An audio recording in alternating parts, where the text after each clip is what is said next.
1969 Moon Landing. On July 20, 1969, American astronauts Neil Armstrong, 1930–2012, and Edwin "Buzz" Aldrin, 1930, became the first humans ever to land on the Moon. About 6.5 hours later, Armstrong became the first person to walk on the Moon. As he took his first step, Armstrong famously said, "That's one small step for man, one giant leap for mankind." The Apollo 11 mission occurred 8 years after President John F. Kennedy, 1917–1963, announced a national goal of landing a man on the Moon by the end of the 1960s. Apollo 17, the final manned-moon mission, took place in 1972. JFK's pledge leads to start of Apollo program. The American effort to send astronauts to the Moon had its origins in an appeal President Kennedy made to a special joint session of Congress on May 25, 1961. "I believe this nation should commit itself to achieving the goal, before this decade is out, of landing a man on the Moon and returning him safely to Earth." At the time, the United States was still trailing the Soviet Union in space developments, and Cold War-era America welcomed Kennedy's bold proposal. In 1966, after 5 years of work by an international team of scientists and engineers, the National Aeronautics and Space Administration, NASA, conducted the first unmanned Apollo mission, testing the structural integrity of the proposed launch vehicle and spacecraft combination. Then, on January 27, 1967, tragedy struck at Kennedy Space Center in Cape Canaveral, Florida, when a fire broke out during a manned launch pad test of the Apollo spacecraft and Saturn rocket. 3 astronauts were killed in the fire. President Richard Nixon spoke with Armstrong and Aldrin via a telephone radio transmission shortly after they planted the American flag on the lunar surface. Nixon considered it the most historic phone call ever made from the White House. Despite the setback, NASA and its thousands of employees forged ahead, and in October 1968, Apollo 7, the first manned Apollo mission, orbited Earth and successfully tested many of the sophisticated systems needed to conduct a Moon journey and landing.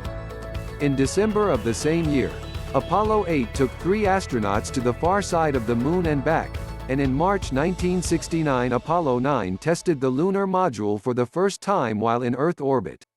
That May, the 3 astronauts of Apollo 10 took the first complete Apollo spacecraft around the Moon in a dry run for the scheduled July landing mission. Timeline of the 1969 Moon landing. At 9:32 a.m. Eastern Daylight Saving Time on July 16, with the world watching, Apollo 11 took off from Kennedy Space Center with astronauts Neil Armstrong, Buzz Aldrin and Michael Collins, 1930, aboard. Armstrong, a 38-year-old civilian research pilot, was the commander of the mission. After traveling 240,000 miles in 76 hours, Apollo 11 entered into a lunar orbit on July 19. The next day, at 1:46 p.m., the lunar module Eagle, manned by Armstrong and Aldrin, separated from the command module, where Collins remained. 2 hours later, the Eagle began its descent to the lunar surface, and at 4:17 p.m. the craft touched down on the southwestern edge of the Sea of Tranquility. Armstrong immediately radioed to Mission Control in Houston, Texas, a now famous message: "The Eagle has landed." At 10:39 p.m., 5 hours ahead of the original schedule, Armstrong opened the hatch of the lunar module. As he made his way down the module's ladder, a television camera attached to the craft recorded his progress and beamed the signal back to Earth, where hundreds of millions watched in great anticipation. At 10:56 p.m., as Armstrong stepped off the ladder and planted his foot on the Moon's powdery surface, he spoke his famous quote, which he later contended was slightly garbled by his microphone and meant to be, "That's one small step for a man, one giant leap for mankind."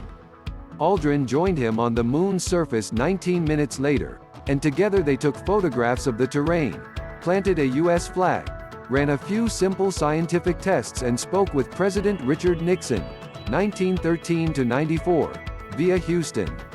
By 1:11 a.m. on July 21, both astronauts were back in the lunar module and the hatch was closed. The two men slept that night on the surface of the moon, and at 1:54 p.m. the Eagle began its ascent back to the command module. Among the items left on the surface of the moon was a plaque that read, "Here men from the planet Earth first set foot on the moon, July 1969 AD. We came in peace for all mankind." At 5:35 p.m., Armstrong and Aldrin successfully docked and rejoined Collins, and at 12:56 a.m. on July 22 Apollo 11 began its journey home, safely splashing down in the Pacific Ocean at 12:50 p.m. on July 24. How many times did the U.S. land on the moon? There would be 5 more successful lunar landing missions, and 1 unplanned lunar swing-by. Apollo 13 had to abort its lunar landing due to technical difficulties. The last men to walk on the moon, astronauts Eugene Cernan, 1934 to 2017, and Harrison Schmitt, 1935, of the Apollo 17 mission, left the lunar surface on December 14, 1972. The Apollo program was a costly and labor-intensive endeavor, involving an estimated 400,000 engineers, technicians and scientists, and costing $24 billion, close to $100 billion in today's dollars. The expense was justified by Kennedy's 1961 mandate to beat the Soviets to the moon, and after the feat was accomplished, ongoing missions lost their viability. Thanks for watching. If you enjoyed this video, leave a like, comment and don't forget to subscribe.